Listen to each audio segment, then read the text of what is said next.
Hi there, Dave here. It's great to have you with me for today's episode of the Sports Stories podcast. This is episode number 33, and my special guest today is Chris Ratcliffe, the current Chief Executive Officer of Boccia England. I'm really excited to be speaking with Chris for a number of reasons. He is a senior leader in a governing body, and he has overcome incredible adversity in his life, being born profoundly deaf, and has yet achieved both in performance sport and business. And lastly, he is a real advocate based on his experiences for diversity and inclusion. Chris really epitomizes the principle of sports stories, those of inspiration, education and transformation. As always, I will be posing a couple of questions along with my reflections following the conversation, so please stay around.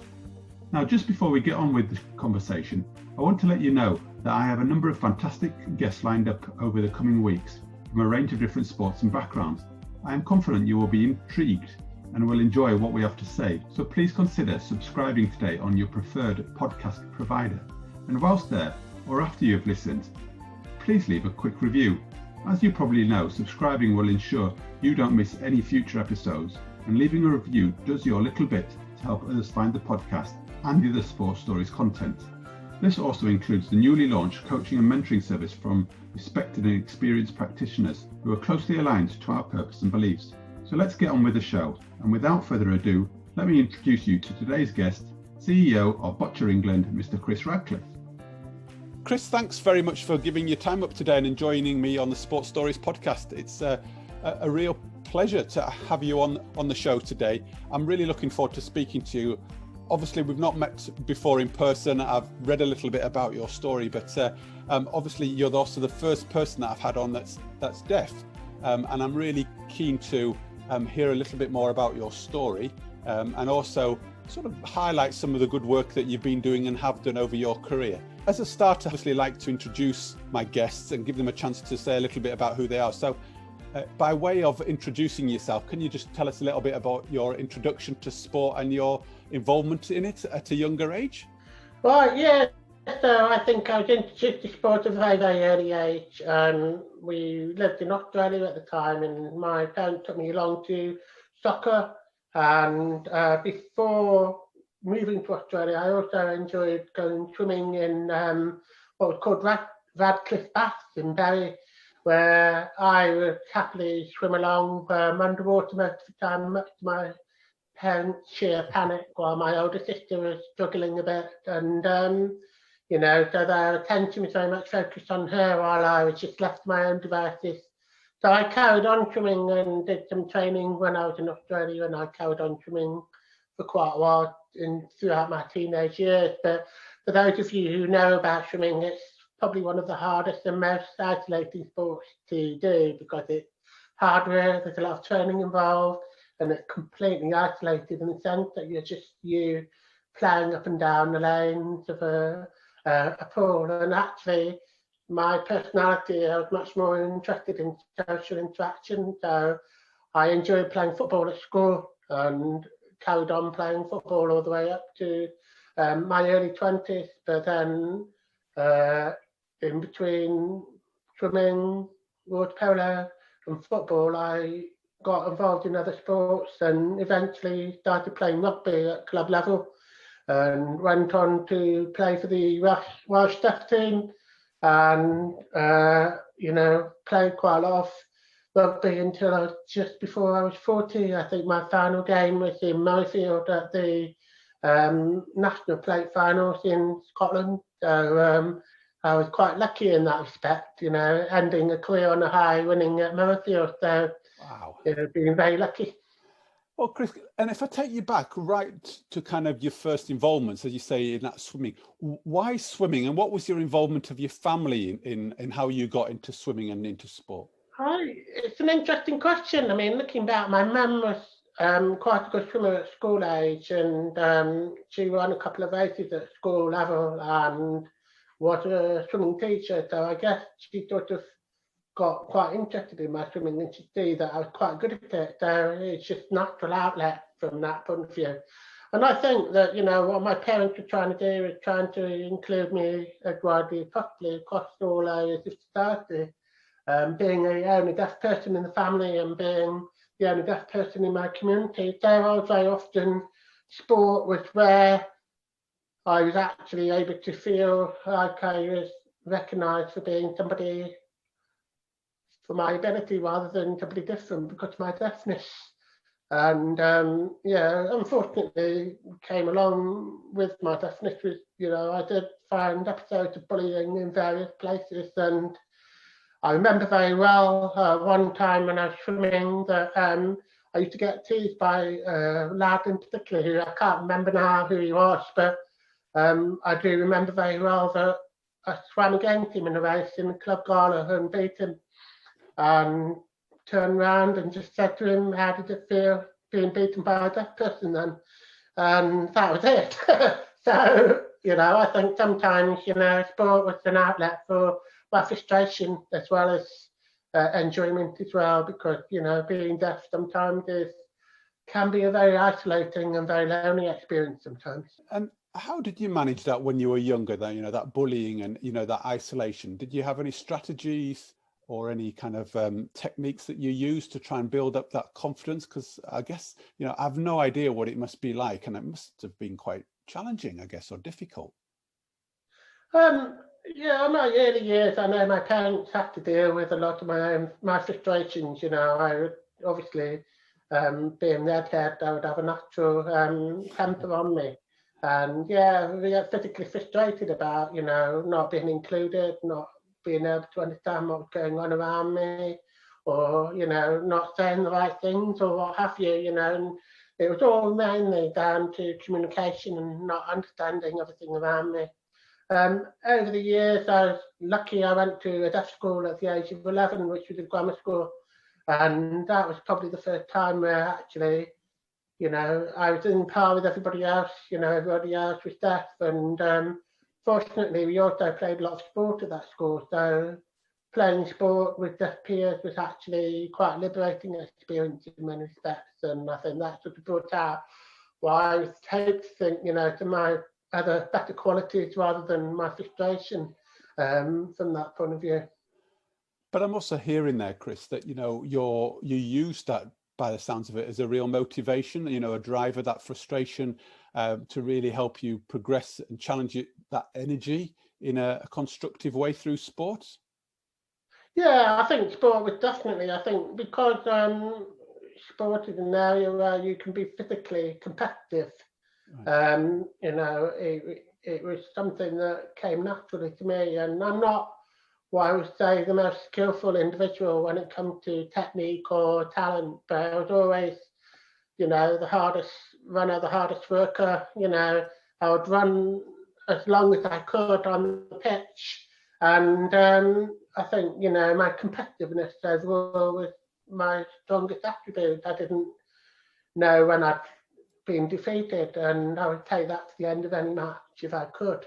So definitely that competitive nature, and I think, when you're trying to impose yourself in a hearing team of a team where nobody else is deaf, you have to be that much better than everybody else, and you have to prove yourself and things like that. So it was really sort of sheer bloody-mindedness, I think, is the best way of describing it, really. Well, and I think, I sort of, you have to work hard, and you have to work harder than everybody else around you just to prove that you're capable and you deserve the opportunity. And I think that's been reflected in my career as well. So, Chris, how did you communicate and how did you hear? How did you build the strategies up to engage with other people when you couldn't actually hear them? Well, it's interesting. I mean, I was born deaf, profoundly deaf, and I wasn't diagnosed properly until I was 2.5 years old. Wow. And so I hadn't yet developed any language or communication. And my mum, well, both my parents really, but my mum in particular spent a lot of time working on me in terms of, using a speech trainer, making me mimic copy sounds from watching the speech trainer with the pedometer type thing in front of you. And that competitiveness was if I wanted to match exactly what my mum was doing. And that's the very nature of what I became, really. You have to prove that I could do it and things like that. And my mum used to spend a couple of hours every day with me for my early formative years. So I did learn to speak, and it was the only option that my parents were given in terms of understanding how they could teach me to speak and communicate and learn language, because they were being guided by other people. I didn't come across other deaf people until much later in life, and then obviously, some of my closest friends are other deaf people who use sign language, and I use sign language socially when I'm with my deaf friends, and I find that quite relaxing from that point of view. So, thinking about what you're saying and hearing. I had a cochlear implant about 9 years ago, and that was a bit of a revelation, really, because I went from not really hearing speech sounds to learning to hear electronically with a cochlear implant and trying to understand what was being said. And initially, for the first 6 months after the cochlear implant operation, it was really hard. I wasn't even sure that I'd done the right thing, but over time, I can now hear speech better, speech sounds, and it certainly helps me in terms of my work and my work environment, because I am the only deaf person that's working in my organisation and within the immediate reach of my sector as well. Wow, and I love your bloody mindedness and your competitiveness and those sort of attributes within you, and how you kind of said I'll use them in the sport world, but it sounds like you really called on those attributes to drive you to be able to engage and communicate and learn how to listen, actually, and make your way in life, which is just fantastic how those sort of parallel journeys have taken place. So congratulations on that, and well done. It's just, and I think it's just a real credit to you, to, what you've achieved, both on the sporting field, in sport, but also in life. So let us lead us on a little bit, because for me, there is, you mentioned the sector that you work in. Okay, so tell us a little bit more about how you've grown through the sports sector. What roles do you play or have played in the past outside of actually the sporting field? So, I've been very fortunate, in many respects, because, everybody who develops their path in their career relies on the support of, their first line manager, or, their first positive experience of being exposed to leadership in the work environment. And, I've had a couple of colleagues who I've worked for who have believed in me and invested their time in me, and that certainly helped.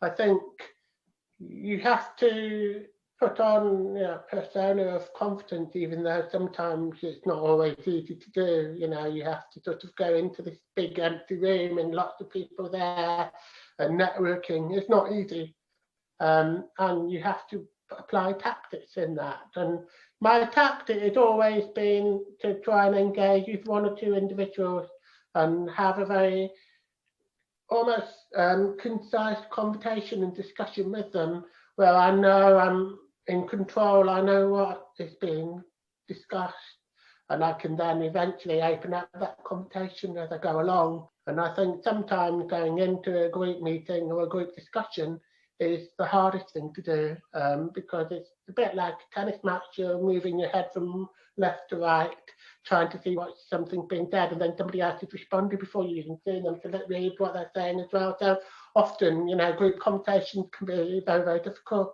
and you just sort of, structure of meetings are important. People who chair the meetings are vital in that respect, where they sort of try and make sure that either using sign language interpreters in meetings, which I often do, or they sort of follow the agenda to a T and make sure that only one person speaks at a time. So all those tactics put together to try and make it work for me as much as possible. But it is tiring. I was saying earlier when we first met, using the current situation, using videos all the time and video calls, you realise how draining and how tiring it is. That focus and that concentration on trying to read on a screen and not three-dimensionally, it's often a real challenge. And so, Chris, When we're talking like this, do you lip read, or do you hear what the questions are that are being asked? I do both, so that's why I rely on the video, because if I didn't need the video, I would just call you on the telephone. And obviously, before I had my cochlear implant, I would never have been able to follow this conversation at all. So the combination of lip reading and listening is how I manage now. And it's just great to talk about this, because I think there are so many people that probably wouldn't understand what it is like to be in your shoes, and how we have to engage with somebody that is deaf, and therefore the role that they play. So hearing how you actually survive. I guess a question I have for you, though, would be, when did you learn those strategies and how did you learn them? I think it's a good question. I think your starting point is having the confidence to be able to apply those tactics. And I think that I go back to school days where I was in a deaf school, I was treated as an equal. You build that self-confidence and self-awareness. And that, in a way, has become a lifelong skill. And then when I went to college, university, work after that, it was very much about, engaging and building on that confidence by asking people questions, asking people to make adaptations for you in terms of communication. The classic story I have was when I was at university. There was one woman, young woman who I was standing behind me in the queue, and she tapped me on the shoulder and said, "Are you Chris? I understand you're deaf. Do you need me to help?" And Jane, her name is, and she would write all her notes with a carbon paper underneath it and give me a copy of her notes after every lecture. And that in itself was a dream, because I was the only deaf student in my year, 110 students doing a course at university, and really having to focus and listen with the help of radio aids and lip reading. And to take notes on top of that would be impossible. So that's one good thing about being deaf, is I never have to take notes in meetings. Somebody else has to do it for me, and that helps, But yeah, but I always joke, going back to the Jane who took all my notes over the 3 years at university, I always joke, how come she got a first class degree and I didn't? Because I used exactly the same notes. I love that. That's brilliant. And why didn't you get a first class degree, given you didn't use all her notes? You used all her notes. I think I didn't do very well with A levels at all. I was too busy playing sport, really. I played a lot of sport at the time. I picked the county schoolboy level of football, swimming at county level, and I was just enjoying, all that sport, and probably didn't apply myself as much at my A levels as I should have done, and then tried to make up for it later on when I did my degree. And I treated my degree course as a job. I wasn't the typical student. I went into university at the age of 21, so I was a bit late. And so I just made that conscious decision that I would treat it as a job, 9 to 5, give or take. And I would just get up every morning, work. Even my final year at university, I'll be up early, working through the whole day, and then I'll finish in the evening, be able to go out, socialise, do sport, go to the pub, what have you. And my friends would have not quite finished their coursework, and they would start that at pub closing time, and then try and work through the night. So it's just different approaches that people take. And I just guess, part of it is you have to knuckle down, you have to do that extra work where you have to do that extra bit of reading, or, extra bit of recollecting of what has been discussed so that you really understand it. And sometimes you don't always understand things first time round. Yeah. And it takes me time sometimes to digest things and really understand it before I can sort of apply a response to whatever that situation might be.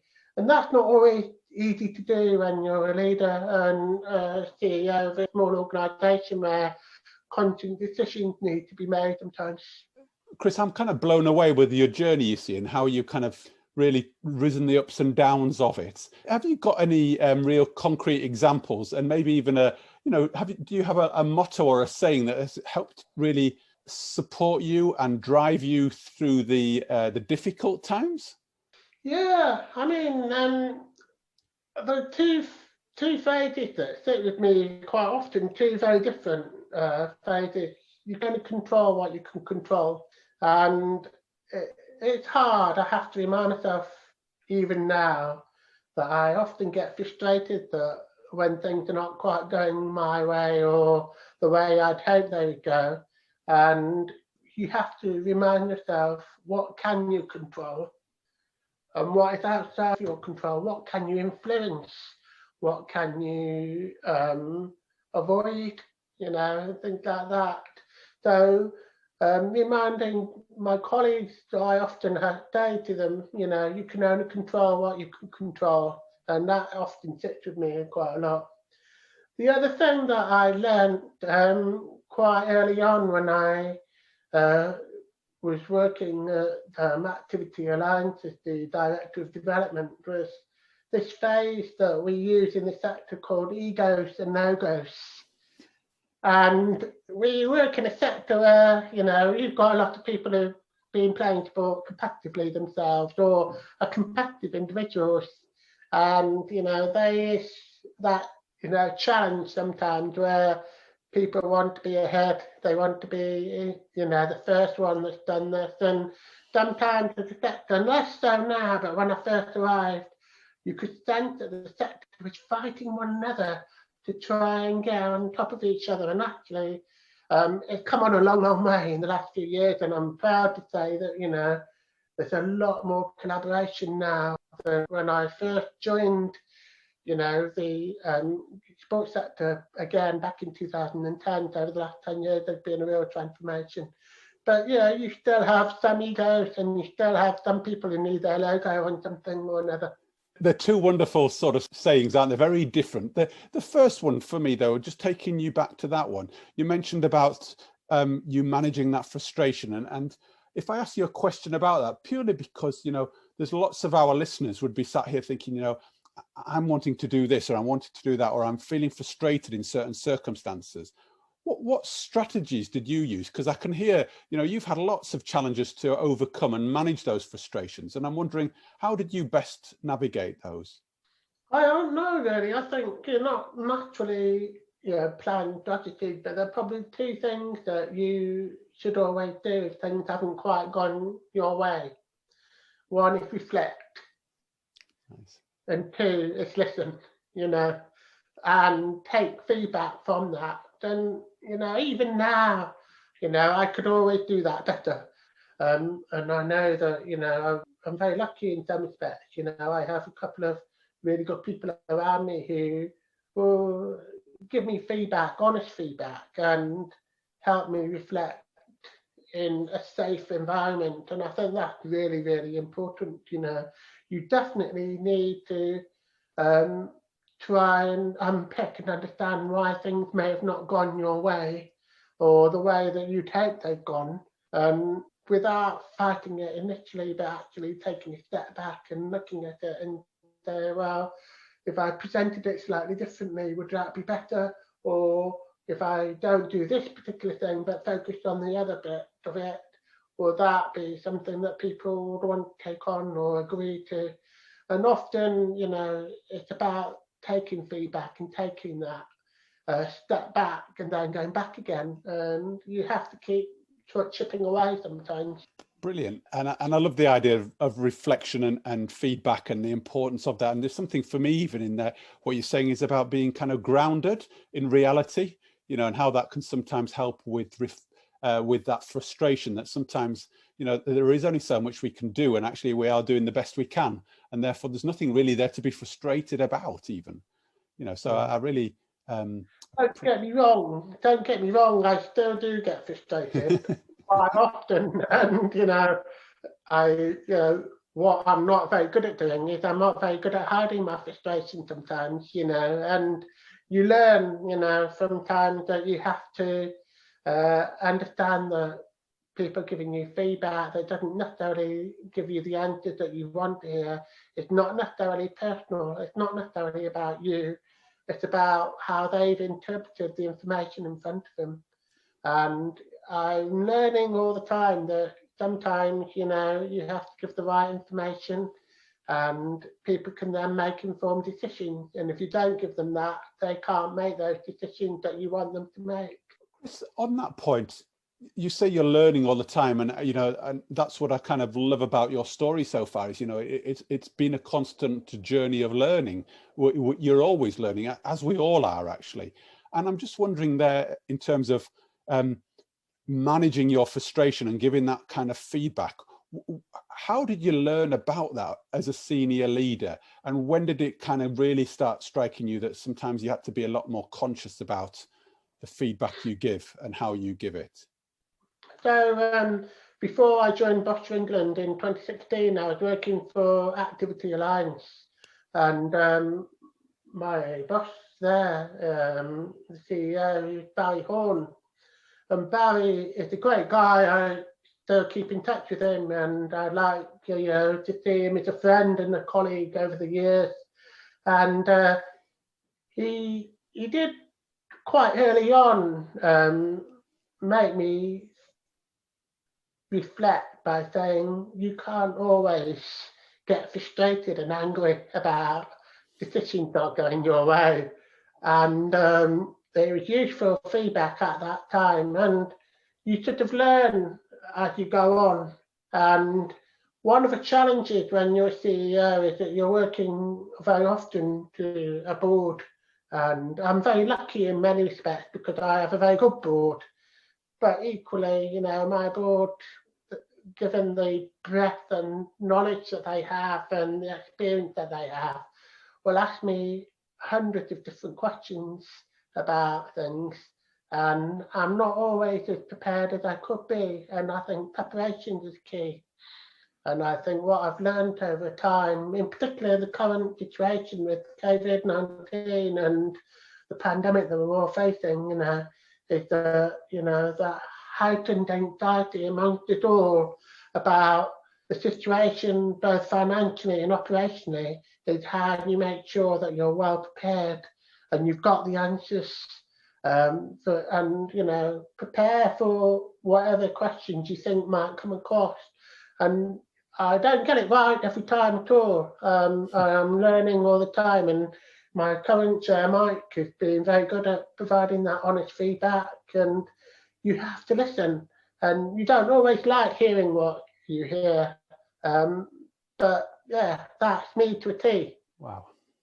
Let me flip the control the controllables kind of motto that you shared. And is there a real great example you can think of where in your career, both in the sport or as a leader, senior leader, where that phrase or motto of controlling the controllables has really, really been very successful and paid dividends for you?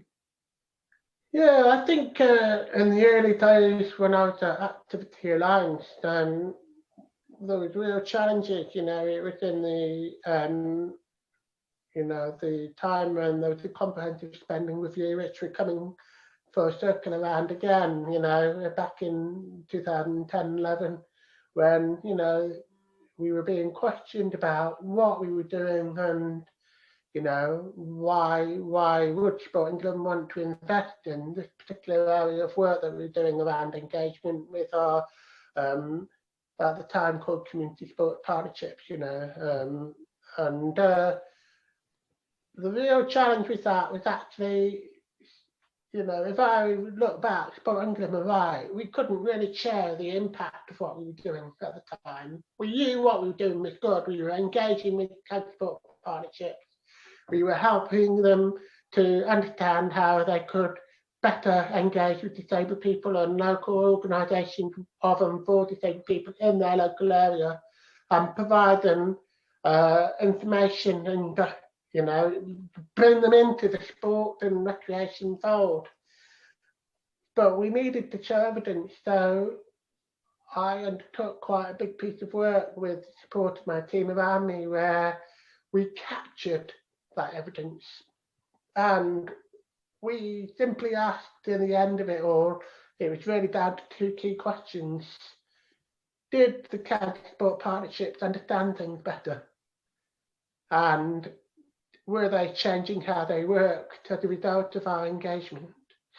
And we could prove then that yes to both of those questions, and a high prevalence of county sport partnerships were saying, our engagement team at Activity Alliance were able to improve their working understanding of how they could engage and bring sport and recreation to disabled people. And as a result, they felt more confident about what they were doing. And I think that was a real game changer with Sport England because, Sport England were asking the right questions. And we found that hard at the time, but actually by going back to them with evidence that we were making a difference, we were making an impact, there was even greater support towards, the work that Activity Alliance were doing. And during that time, it was a really tough lean period because, our very existence at the time was being questioned. And by doing that, you can see, even though I've left over 4 years ago now, how Activity Alliance are going from strength to strength. And it's a lovely example for me. And as you're talking, I'm really playing with the idea of this control, the controllables again, from this, as we're talking both in business here and in the world of sport performance. And, there's certain things in the sporting environment, isn't there, in performance sport, as you've played in and been in, which are kind of out of your control a bit, but there are certain elements which you can control. And I think it's a lovely tension, actually, between, performing at our best. And I'm hearing there with the Activity Alliance that you really try to nail down and get a grip of actually what was going on and what people believed and what you could do, which was trying to control what you could. And I just think it's a lovely lesson for people to really think about taking ownership, and therefore how that plays out with both being realistic about the environment you're working in and also how we manage our frustrations, because there are some things, we can't control the weather really, can we, in certain instances, for instance. Especially not in the UK. yeah. But it's a powerful kind of motto, isn't it, to take with us, because, do you beat yourself up about things which are out of your control? Yeah, absolutely. I agree. And I think that, thing is, though, the other thing is to learn quite a lot from leadership, out there, is that everybody at some point in their career failed or doesn't succeed in what they're trying to do. And if you think about some of the famous sports stars over the last 20, 30 years, they talk a lot about not how many games they won or how many trophies they succeeded in, but how many times they lost. I think Michael Jordan's a classic one for that one, for every most valuable player, he missed X amount of shots and, he did that many hours and things like that. And there's no question about it, behind any success, whatever you do, there's often a lot of preparation, a lot of hard work, a lot of grounding to be done, and whatever option you take. And I think the reality is that success is often down to the effort you put in more than anything else. And I, for one, for my own sport career, which is mirrored how I try to apply myself in my work life, is that I knew I was never the best. I was never the quickest. I was never the strongest. I was never the tallest by a long way. And so I knew that I had one thing, that was determination. And you just have to put that effort in. You work that bit harder. You have to prove everybody else that you were that determined, that you wouldn't give up. And that's how I got in, and how I got to where I did at the time. So Chris, other than determination and hard work, those two key components which you've shared have really been a theme through your career, both sporting and into the working world. What other kind of attributes or behaviours have you really learnt along the way that's really stood you in good stead for the job you now do, other than that sort of hard work and determination? I think it's having self-belief. and confidence. I think that's the starting point. And I said at the beginning, that's what I learned from being at a deaf school, having that confidence and self-belief in myself. I don't think I would have got that in a mainstream school if being the only deaf person in a big environment where I was struggling to communicate and struggling to stand out. So what did that environment and that school give you there to build your self-belief, would you say? Well, you weren't different. Okay. So, yeah, from that point of view, you weren't bullied because you were different. As a deaf person, you were there, and it was this much smaller school. So there was 200 of us in a school for age from 11 to 18. So 30 pupils per year group, which is unheard of outside of, in the mainstream education sector. So it's much smaller numbers, much more one-to-one contact time with the teachers. There was the role models there, older people who were succeeding in academic life or sport, and you could learn from them. You sort of excelled in what you showed to do, and obviously we were a very successful school in many respects, given how small we were. On the sports field, we were playing local mainstream schools at football, swimming, and the swimming team at the time, we were one of the strongest swimming teams in the area. I don't think we ever lost. My year group for boys, we never lost a race the entire 6 years that we were together against any other school out there. And that was a fantastic achievement, because 3 of us from that year achieved international standard in deaf swimming, and that was fantastic. So because you felt you were good, because you weren't treated any differently, and you were part of a common group where you could engage, communicate, interact, you grew up in that environment being confident. And that's what I believe. I think I was very fortunate to have that grounding, really. And by having that confidence, it meant that when I left school, I could face the challenges that I was facing in further and higher education and employment, where I was no longer, if you like, protected by that death bubble. Yeah. Amazing. And I think there's so many lovely parallels there, isn't there, in terms of how do we build individual self-belief, and actually the importance of building the strong foundations for you were crucial to allow you to go and take on some of the, the bigger challenges in the wider world, which, you've clearly really engaged in brilliantly and faced and managed, and allowed yourself to become vulnerable again, kind of stuff out in the wider world, to be able to continue to learn, but also hold your own space and position in the world, which, and I'm just thinking there, you've used the word, building confidence and feeling like you were not different, and allowing you to be your person, being surrounded by role models that were aspiring and achieving good things. These are lovely parallels here, and it's just great to hear how you managed to find that place.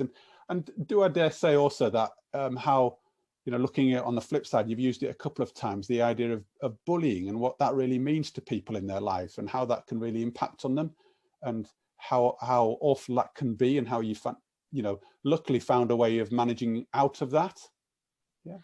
Yeah, it's an interesting one. I don't think I really saw it as bullying at the time. It wasn't until much later on in my adult life you understand why your own physical frustrations. And one of the things I used to be known at on the rugby pitch is that I was quite physical on the rugby pitch when I played rugby, not always in a positive light. And, I was known to throw a punch or two if I felt wronged or things like that. Although I never got sent off in my career, so that's good to know, And now when I look back and reflect on that, I know that sometimes the physical nature of who I was, I'm quite big, I was quite strong, and I knew that if I didn't know the answer to something, or I couldn't find the solution to something, I would just physically outdo that situation. And that's how it started, I remember being teased by somebody physically beating them at swimming. I remember being punched by a group of boys, you know, in the park because I was deaf, and being able to stand up and fight back. And I'm not saying that that was the right thing by any means, you know, I wouldn't advocate that at all. But that's how I dealt with the situation at the time. And I don't think my parents were really fully aware of the challenges I was facing at the time. I think for them, you know, they were determined to not treat me differently. And that in itself had its own challenges, you know, from that point of view.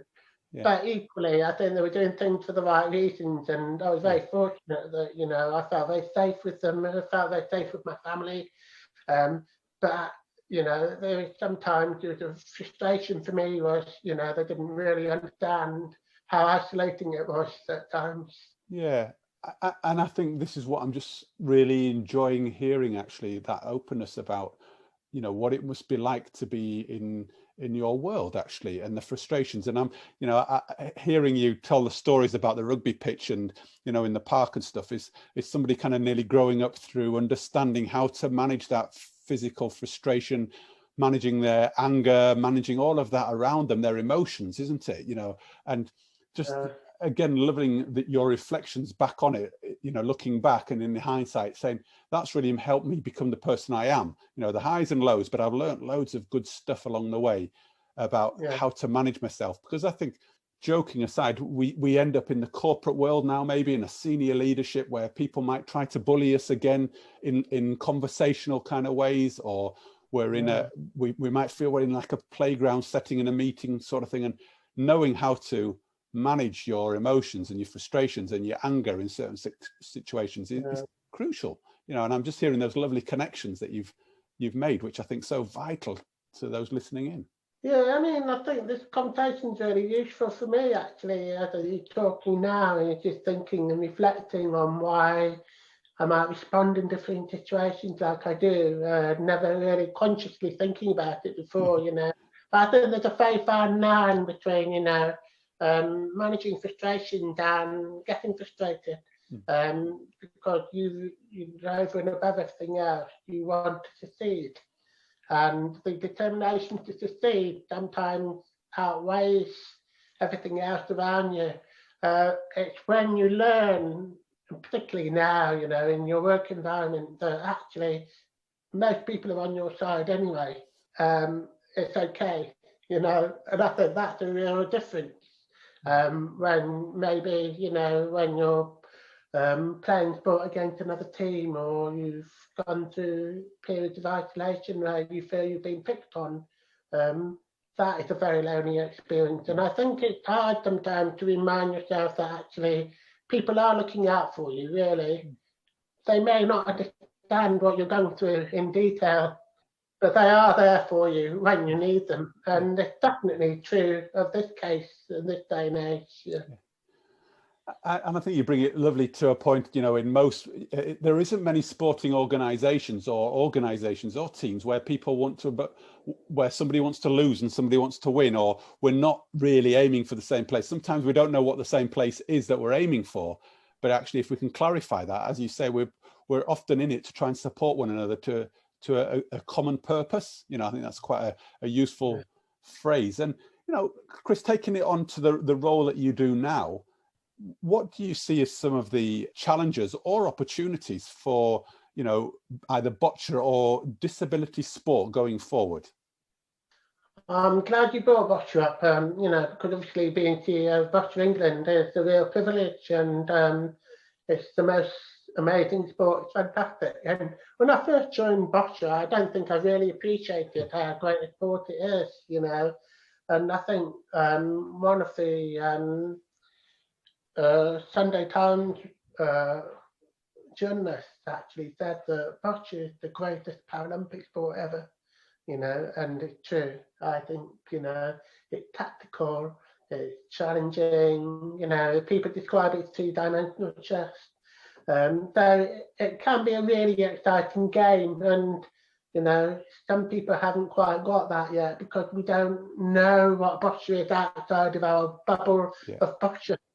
And I think that, for me, raising awareness and understanding of boccia, the sport, what it is, but also why it's so important to our players, particularly those who are, on the pathway, who, for them, boccia is their life, without boccia, they feel that, they'll be isolated, they wouldn't be physically active, over 50% of our boccia players can't access other sports whatsoever. So from that point of view, it's an amazing thing, and I think particularly relevant now to the government strategy for sport. We look at individual outcomes around well-being, happiness, mental, social, physical, all those attributes. Boccia lends itself to all of those. But what it also does, beyond that, is it allows people who are inactive to engage and become active over time through that catalyst of boccia. Because what boccia does is you give people in a group, a room, a couple of balls. They don't have to get off their chair. They can sit on their chair. They start throwing the ball. Then all of a sudden they start to interact. They start to engage. So then they become motivated. They become interested in one another. They engage. And we know from work that we've done with some of our partners that boccia has been a catalyst for people becoming active for the first time in their lives, or becoming active again after being inactive for a while. So it's an amazing organisation to work for in that respect. But there's always a fine balancing act to be had, because the biggest challenge we have is always going to be the resources, because we're not like cycling of this world or other NGBs where they've got a large membership base to generate income from membership, from trading and business opportunities like that. We'll always have a very small core base of players that we play with. So it's more important that we get the right partnerships on board, so that we're working with our partners, equipping our partners with the right information, the right technical skills to deliver boccia out there and make an impact. And I know that this has worked, because within 3 years we went from reaching 16,000 people to 52,000 people. And, and it's not necessarily just about Boccia England, it's about the partnership that we forged and developed. Schools, for example, has really grown, and the UK School Games is a fantastic example where we've got 25,000 people playing boccia in the school games at levels 2 and 3. We've got some great competitors who play through our Boccia England school competition programme, and 1 or 2 have now gone on to the world class programme. So it's a fantastic sport. Chris, I can clearly see your passion for the sport, which is fantastic. And I've got a personal connection to it myself. The word you didn't use, but actually I think encompasses lots of what you've just said, is that it's inclusive. People can attach to it, they can have a go, but it hits so many different agendas and needs and wants that individuals have. It's also accessible, and that was another word which comes to my mind. Given all of that, what would you say would be the real drive, or what could people who don't know much about boccia, and the sport itself, what could they learn, or what could they take away from engaging with it in some ways, finding out a little bit more, having a go? And the reason for my question is, I'm lucky enough to work in both the para side of sport and also, the Olympic side or able-bodied side of sport. And what I've become to notice very strongly is that there are so many valuable learning experiences from working in a disability sport for coaches and developers and people. And I just wonder, what would you say people could really learn if they came and had a go or found out a bit more about the sport? I think the first thing that people will learn that actually boccia is not easy, and right. It's more than just throwing a ball. into a court and trying to hit the jack, and people automatically see, this notion, and it quite often, you see a group of physically disabled individuals throwing a ball into a jack, and actually most of them hitting it spot on, and actually thinking, oh, it can't be that hard, but actually it's really difficult. And I know from trying to just throw it on the court myself how bad I am. And I don't have any of those physical challenges that I face, whether it's cerebral palsy or whether I'm using a ramp and things like that. So I think that what people need to take away from that is that actually it's about how you apply yourself, how do you think about your mindset when you play, and also what tactics you use to play the sport. And certainly it's a very tactical sport, there's no two ways about it from that point of view. I think though, for me, above everything else, I think what people can take away from it is actually, it's just like what we've been talking about earlier in this discussion with, it's one of those sports where you have to practice to succeed and be good. And, most of our top level players will be playing nearly every day for a couple of hours. They'll be doing something or another to be prepared, even if they don't meet at a training session with a coach or a club as frequently as they would like, because they've got the challenges of care support, personal assistance to get them to the sports facility, transport challenges, finances and things like that. And what we have to remember is that most of our top level players have 100 of other challenges that they face in their daily lives before they even play in sport, which we take for granted, some of us, from that point of view. Well, going back to your word about inclusion, you're right, Boccia in itself is very inclusive. And that's the real challenge, as we were talking about the word inclusion before. And inclusion is a really hard word to interpret for me, I think. You sort of assume that, Boccia is inclusive, but then there's a fine balance between being inclusive for everyone's sake and being inclusive for that audience that the sport was originally designed for, and striking the balance between the two. I think it can be achieved, because I think, for me, if we don't invest in those people who are not qualified for the Paralympics and getting them engaged and supportive of Boccia, then we won't raise awareness of the sport outside, But every player that we support on the pathway, behind them, they need coaches, they need assistants, they need referees, they need champions, they need fundraisers, they need sports floor managers, everybody who wants to support that sport. And, there's some great examples where, for example, New Sport Trust, for example, with their young leaders courses that they used to do, the youth camps, where we've had one or two individuals from those youth camps who've now become fully fledged members of our Boccia community. Some have gone on to become international referees. One has been selected for Tokyo, the Paralympics, that should have gone earlier this year, and hopefully he'll be there next year as an international referee.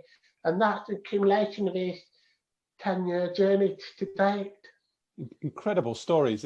And I'm smiling, Chris, because that really epitomizes for me what the Sports Stories podcast and the Sports Stories journey is about, because, these are people that are finding their way through the vehicle of sport to both either enjoy themselves or fulfill their potential or learn a new skill in life or be included in what they do, or meeting people, becoming active. It doesn't really matter, but the vehicle for me is actually the sport has really given them a purpose, and for me also just the parallel of you back in your school being treated as an individual to start off, where it built your confidence, and you were treated for the needs and the desires and the whatever you needed to help you become the person you are were addressed there.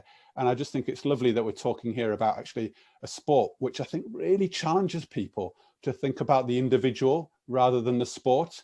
You know, and the individual comes first here because of all the different needs and wants. And I just think you painted such a lovely picture, and that's probably why I'm biased towards people working in that environment where I think coaches really can lose sight of the individual. But in a disciplinary environment, we have to see the individual and then coach the person as opposed to the sport. I agree fully. I mean, one of the interesting things I've learned from working with coaches when I was playing sport myself was you know, in the UK, you know, traditionally many coaches were not very good at dealing with the person at all, you know, and they sort of that social skills, if you like, but they wanted that emotional intelligence of how to engage with the individual, to get to know them and find out what makes them tick before you then start working with them as a coach. And you know, my rugby career really took off because at that time I had a Kiwi coach, you know, from New Zealand who came over and didn't see my deafness as a barrier to the team succeeding. And as a result, you know, I was straight into the first team, having been on the fringe of the first team for 3 or 4 seasons and getting quite frustrated by that. To having someone who believed in me because of my abilities, and you know, the challenge of I was facing with communication with the team, playing as part of a pack in a scrum. You know, how do we get around that? What do we do collectively? It wasn't just my responsibility, it was everybody's responsibility. And that was just a real fantastic thing to happen. And I know, so over the years, you know, that side of coaching development is definitely being tapped into, and you know that some of our NGBs are doing some fantastic work now about how coaches look at the person and how they develop that person, and we must invest in that because that's vital. Because what we sometimes lose sight of when we're working in sport, because we've been focused on participation or medals or so on, is, you know, what does that person become after they finish playing sport? You know, how are they succeeding in everyday life as a result of that positive experience in sport? And we don't really measure that. It's a hard one to measure, I know. But I would imagine that there are many people who are leaders in the industry who, you know, have some great stories to tell. Some will be related to sport. Well, Chris, you've certainly shared a good chunk of your story and your direction so far. Just drawing us a little bit to a close here then, can I ask you 3 or 4 sort of quick fire questions? Because what I really like to do is just narrow this down and get a few little gems where the listeners can go away and go, wow, I can implement that, or I could use that as a little reference point. So I'm going to ask you for a quick few answers. In terms of any books that you've most recently read or have really influenced your career, could you suggest any that we might point out to our listeners? Yeah, so I've enjoyed reading a number of the sport autobiographies of the years. So, you know, there were things like Clive Woodward's book, and the recent one by Eddie Jones I found really fascinating because Eddie Jones, you see on the TV, always looks grumpy and angry and frustrated, but actually I heard him speak at a Youth Sport Trust conference recently, just less than a year ago, and he was a fantastic storyteller. And his book is a fascinating insight, completely different from someone like Clive Woodward, who was looking at all those 1% gains, to somebody who was looking for something a bit different, you know, throwing it out there, looking for something different so that everybody else was thinking of.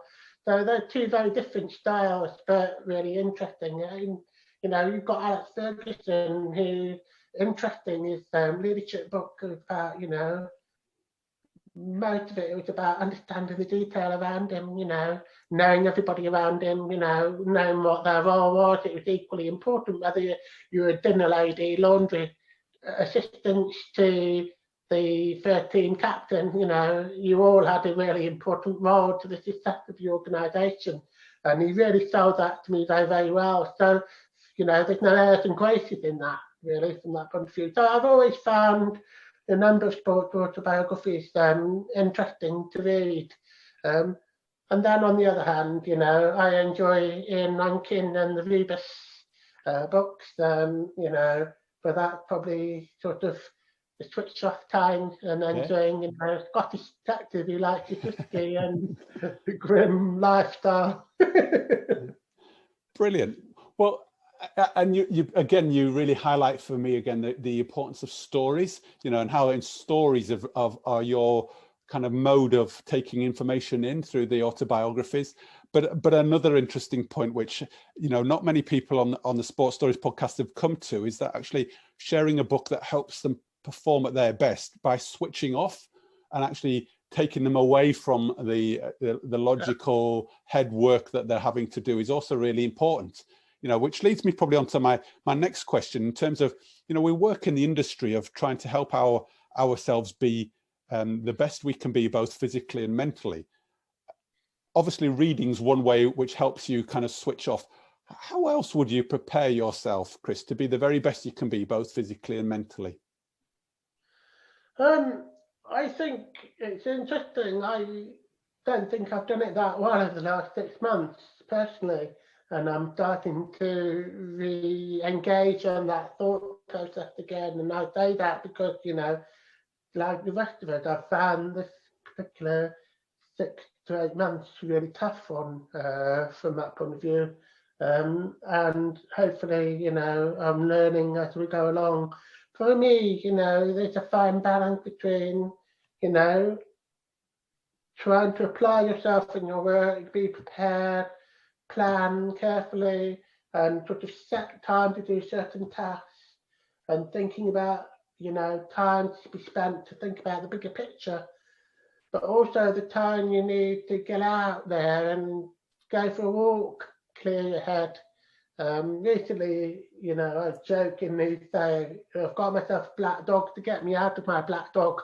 From that point of view, I find it a chore sometimes going out, take that dog out for the walk, but I know that dog needs a walk. Yeah. And, I think other people you've met to the sports pod series have said the same thing. You have to get out there, you have to sort of physically do things.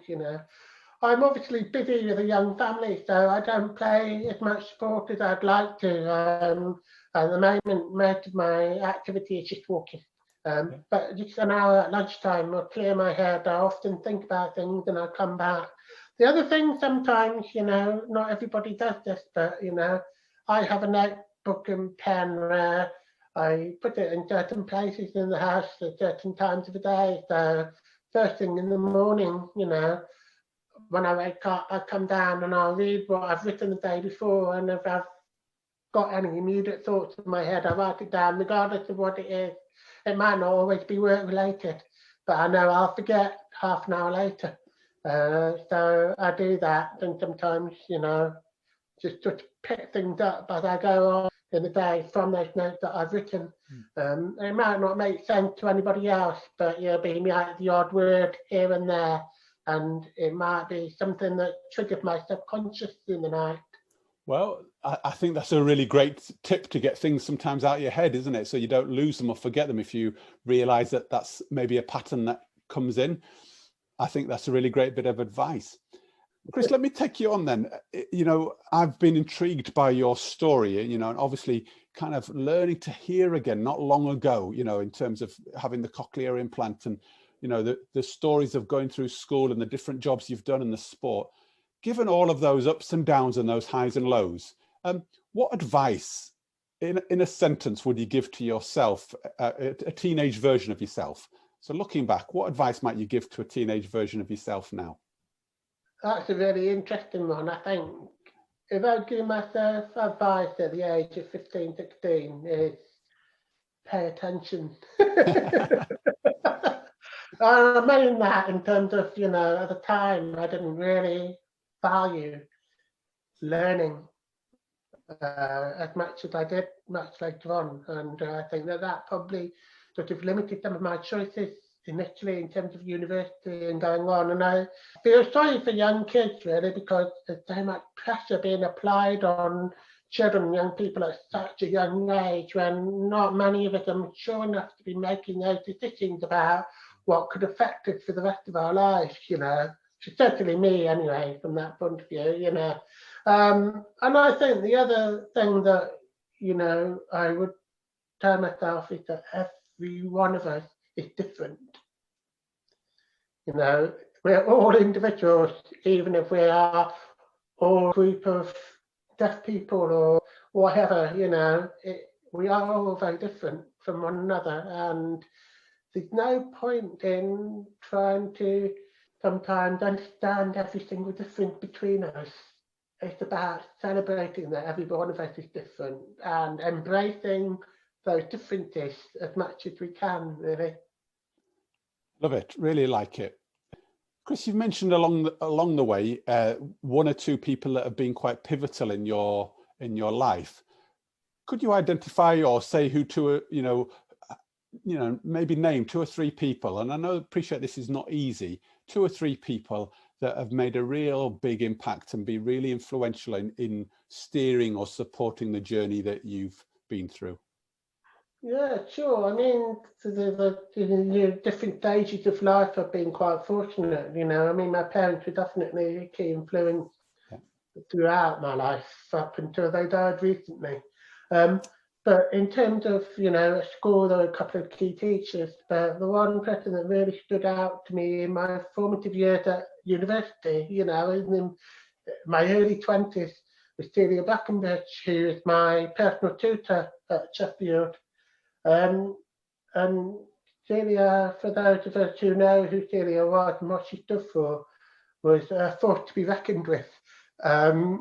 She was our course leader. She was my personal tutor for 3 years. And the thing that she did so well with me as a student was she made me take my studies really seriously, but she made sure that everything was done as much within her powers to make me feel included, to make me feel that I hadn't missed out on anything.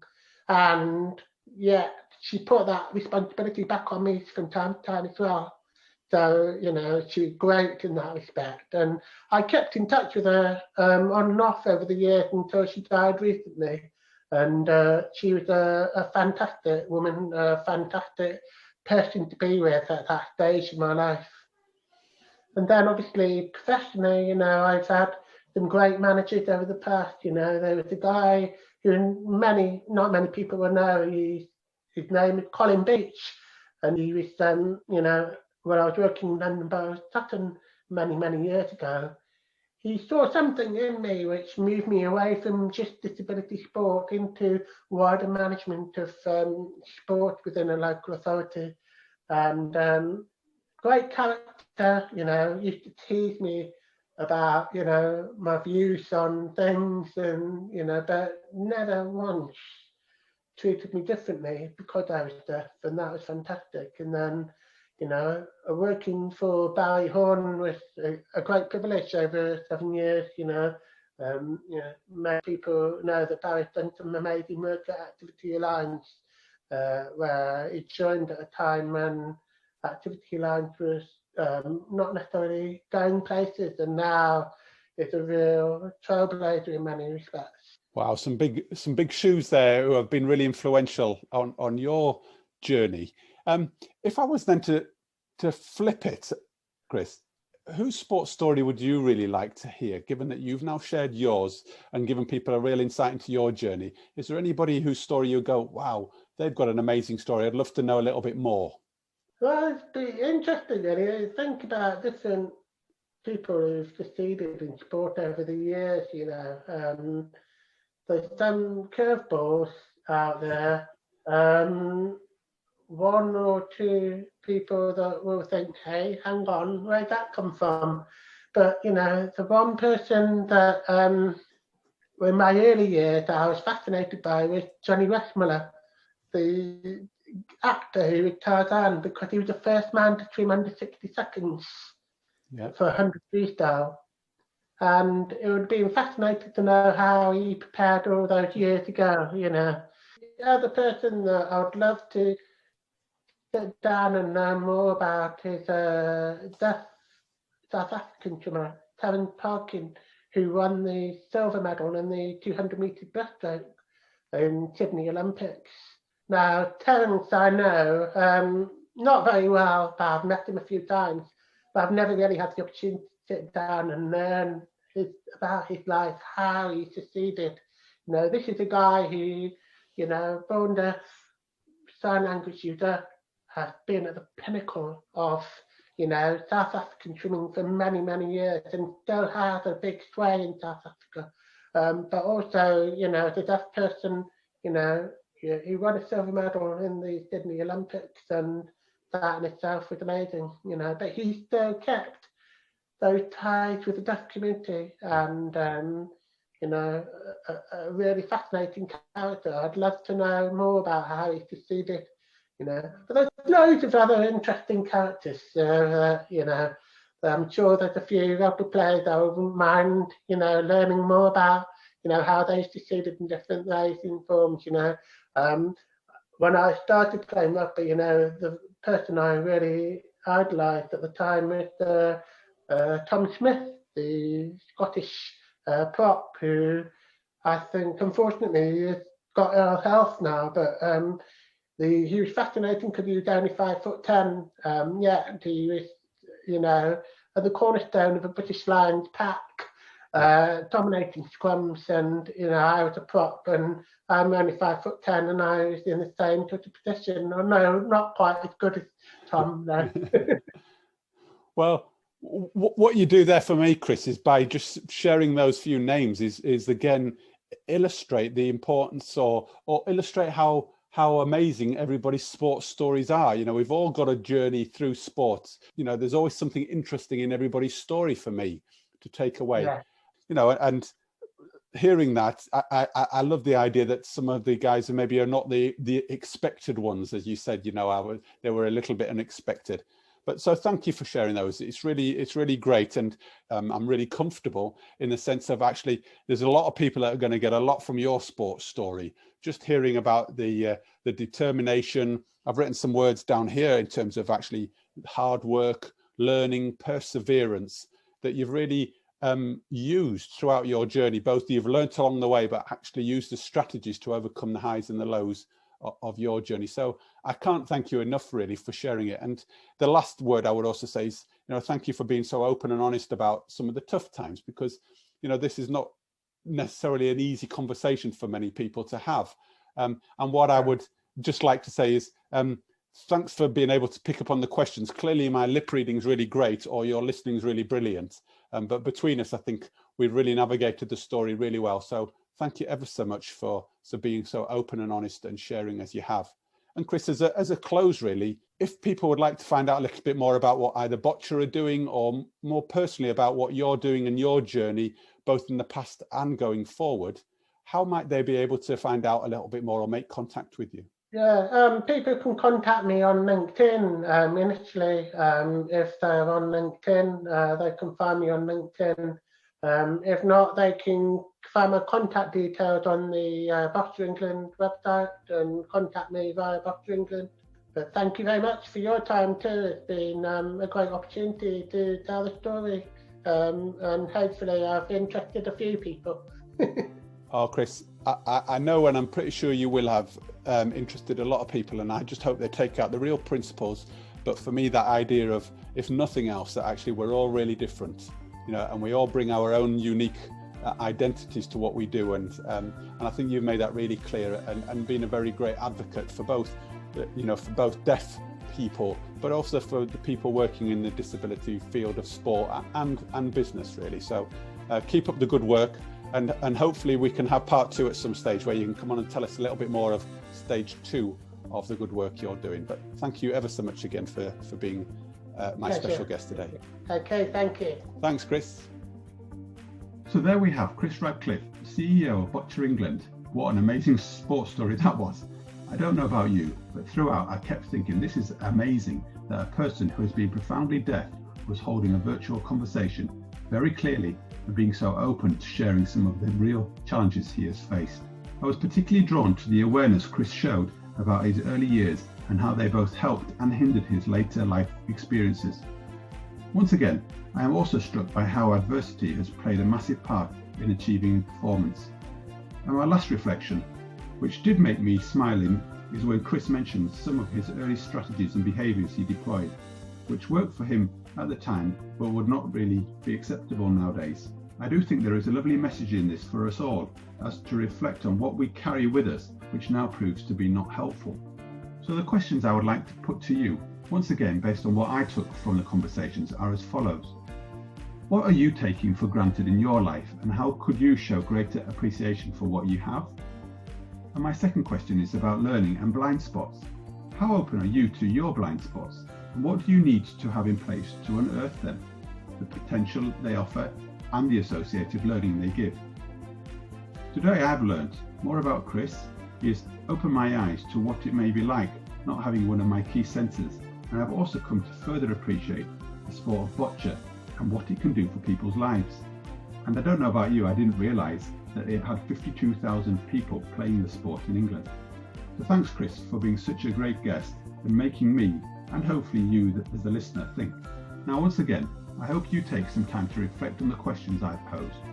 I'd also love to hear any reflections, questions or observations you have taken from today's episode. You can make contact via the website at www.sportstories247.com or on LinkedIn, Twitter or Facebook. I'm always keen to hear from you.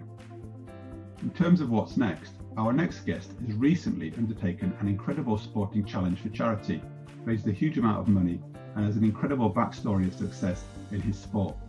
So please subscribe so you don't miss this. It's an amazing insight in the next few days. You really don't want to miss it. I'd also like to make you aware of the coaching and mentoring service we are providing.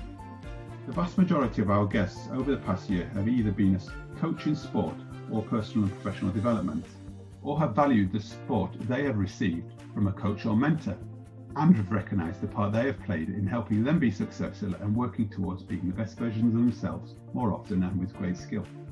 Now, why wouldn't you want to coach if that was the case? Now, to find out more, drop me a line or have a look at the Sports Stories website for more details. So to wrap things up, I just want to thank you for listening. Thanks for Chris for being a great guest, showing us how to get on with things, see positivity when faced with adversity, and be a great advocate for continued learning and development. So from me, David Levine, have a great week, and remember, you won't want to miss next week's episode of the Sports Stories podcast, out in just a few days' time. Thanks and take care.